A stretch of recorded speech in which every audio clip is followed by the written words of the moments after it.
The Oklahoma Heart Institute is used to seeing patients with heart problems, but it's starting to see an increase in younger patients. Dr. James Neal, a cardiovascular and thoracic surgeon at the Oklahoma Heart Institute, joins us this afternoon with the symptoms to look out for.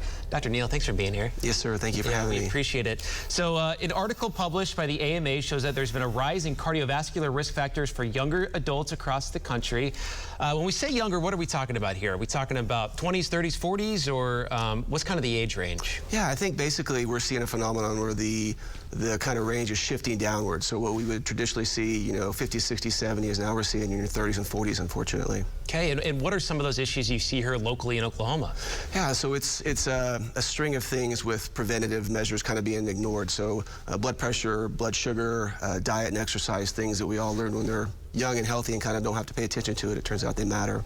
And speaking of that, I mean, are you seeing that be the main driver of it? I mean, just talk about how important it is to keep your blood pressure down, to get regular blood checks, things like that, to make sure that your cholesterol is good and things like that. Yeah, I think it's vitally important. I mean, heart disease as a rule is something that takes years, if not decades, to develop. And so if you can make these changes early on in life and work on your diet and your exercise, drop a little bit of weight, keep your blood pressure, your blood sugar, and your cholesterol well controlled, then those consequences down the road sometimes can be avoided.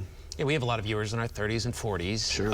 What should they look out for? When is it a time that they think maybe this chest pain or something, they need to go see a doctor, maybe their primary doctor, and then go see you guys? Sure. There's a wide variation in the symptoms you might see, from the standard crushing chest pain, an elephant sitting on my chest, to arm pain, neck pain, jaw pain, things like that. The biggest thing seems to be relation to activity or exercise. So if you're having episodes of discomfort or shortness of breath, things like that seem to be related to activities particularly, or changes related to those activities, then it's probably time to go talk with your doctor. This was in the news recently with LeBron James's son, who had a heart issue.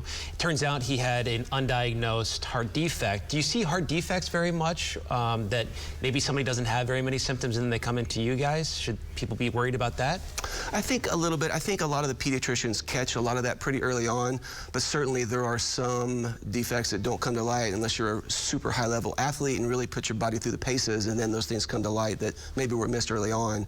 But most of the time, the pediatricians are catching a lot of those pretty early on. Well, that's good. And then what should we do as far as to prevent this stuff?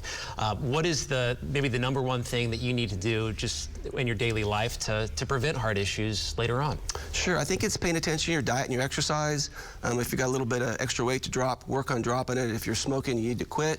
And see your doctor. It's a checkup once a year is a good idea. If you've got family history, risk factors, things like that, get in the doctor, see them, let them do their thing, and hopefully you don't have to worry about it. And there's a lot of medications out there too, right? That you Certainly. can put on. Okay. Yeah. All right, Dr. Neal, thanks for being here. We really appreciate it. Thank you for your time. Yeah.